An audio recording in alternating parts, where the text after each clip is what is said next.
गोड़ लगतनी भोजपुरिया समाचार में रहू स्वागत बटुए। इजराइल फिलिस्तीन युद्ध के का बटुए कारण कतना हो चुकल बटुए नुकसान, का बटुए वास्तु स्थिति, सबको बताई भोजपुरिया समाचार। इजराइल फिलिस्तीन के कारण का बटुए कर तह तक जाई भोजपुरिया समाचार। चैनल पर नया बानी तो बेल आइकॉन के बटन दबा के सब्सक्राइब करी। फेसबुक पेज पर देखतानी तो फॉलो करी, देखला के बाद शेयर जरूर करी ताकि सबसे पहले खबर नोटिफिकेशन रउरा मिले। पहले जानी कि कतना नुकसान भइल बटुए।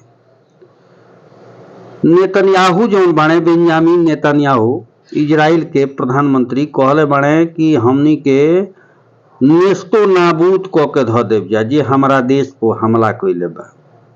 हाई टेक्नोलॉजी से सुसज्जित इजराइल के अंदर गाजा पट्टी से हमास के लोग ऐसा हमला कैलस कि एक दिन में 7,000 रॉकेट लॉन्चर फेंक दिहल लोग।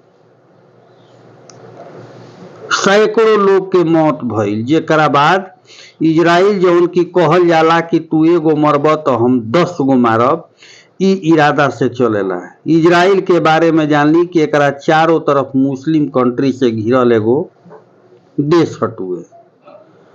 अब जानली इजराइल हमास के जंग के चौथा दिन जारी बटुए। सोमवार के इजराइल के रक्षा मंत्री जौन बानी पूरा गाजा पट्टी को कब्जा करे के आदेश दे चुकल बानी। एकरा बाद रात भर इजराइल जौन बटुए गाजा पर हमला कैलस। गाजा पट्टी पर फिलिस्तीन के अधिकृत बटुए गाजा पट्टी। जवाब में हमास धमकी देलस कि इजराइल से पकड़ल गईल 150 बंधक के हत्या कर दी है। अगर हमला जारी रखी है तो 150 लोग के हत्या कर दिहल जाई। दूसरा तरफ जंग के बीच इजराइल के प्रधानमंत्री बेंजामिन नेतन्याहू कहनी कि हमास हम पे हमनी को हमला करके सबसे बड़ गलती कैले बा, एकर कीमत वसूलब जा। हमास और इजराइल के बीच दुश्मन के पीढ़ियां दशक तक याद रखी, एकर ऐसा बदला लियाई कि दशकों याद रखल जाई। पीएम नेतन्याहू कहनी कि हम युद्ध नहीं चाहत, लेकिन हमरा पर बहुत क्रूरता तरीका से थोपल गईल बा। हम भले ही युद्ध शुरू ना कईनी, लेकिन एकर अंत जौन बा हम ही करब। इजराइल खाली आपन लोग खातिर ना बल्कि बर्बरता के खिलाफ खड़ा हर देश के साथे लड़ रहल बटुए। 7 अक्टूबर से शुरू भइले है जंग में अब तक कुल 1587 लोग के मौत हो चुकल बा।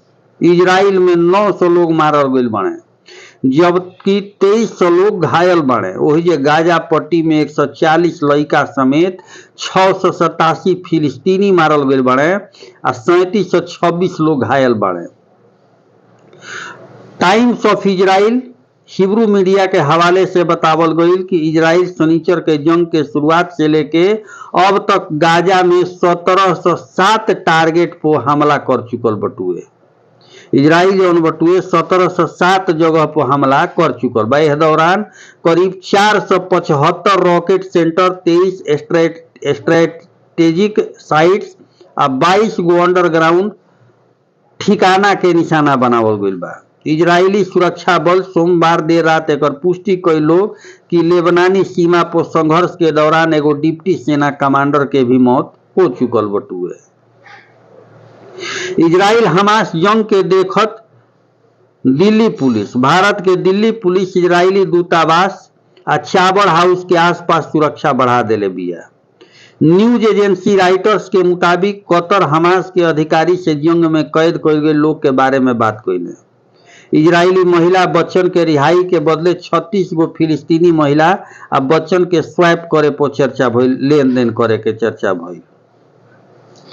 अब एकर कारण जान ली। एकर मुख्य कारण लंदन बा। अंग्रेज जवन की हमनी के 200 वर्ष तक गुलाम बना के रखले। 1947 में का कारण बटुए इजराइल फिलिस्तीन के बराबर युद्ध होता, यह बतावल जा रहा है, ध्यान से सुनी। 1947 में भारत आजाद भइला, 1948 में पूरा फिलिस्तीन रहे, ओकरा के 2 पार्ट में यह अंग्रेज क देले। एगो पार्ट बना देले फिलिस्तीन आ एगो पार्ट बना देले इजराइल।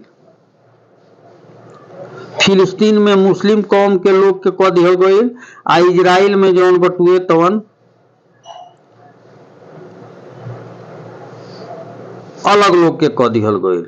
जौना में 48% भूमि जौन धरती बा उ फिलिस्तीन के दे दिहल गईल आ 42% जौन भूमि बटुए तवन भूमि जौन बा इजराइल के दे दिहल गईल। 8% जौन बटुए यूएनओ के देख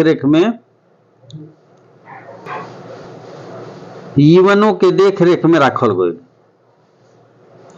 जहां यरूशलेम बटुए। तो ओजा 3 गो धर्म के मानल जाला। ओजा यरूशलेम भी बटुए आ मुस्लिम के सबसे बड़ मंदिर 3 गो आवेला, मक्का मदीना आ एगो आवेला एलेक्सा मंदिर, एलेक्सा मस्जिद, माफ करब एलेक्सा मस्जिद। अब वही के लेके लगातार संघर्ष जारी बटुए। लगातार इजराइल आ साथे साथ फिलिस्तीन के बीच युद्ध चल रहा बा। दुनिया दू खेमा में बटत जा रहा बटुए। अमेरिका पहले ही सपोर्ट कर दिले बा इजराइल के, भारत के भी कुछ सपोर्ट हो चुकल बटुए। ओहिजे इजराइल से लेबनान आ साथे साथे जितना भी मुस्लिम कंट्री बा लगभग इजराइल के साथे हो चुकल बटुए। हमला के दौर जारी बटुए। लगातार लोग मारल जा रहल बड़न। भोजपुरिया समाचार है पर जौन भी अपडेट हो आगे बताई, लेकिन चैनल पर फिर से नहीं हो रहा बा कि नया बानी तो सब्सक्राइब करी। फेसबुक पेज पर देखतानी तो फॉलो करी, देखला के बाद शेयर जरूर करी। बहुत बहुत धन्यवाद।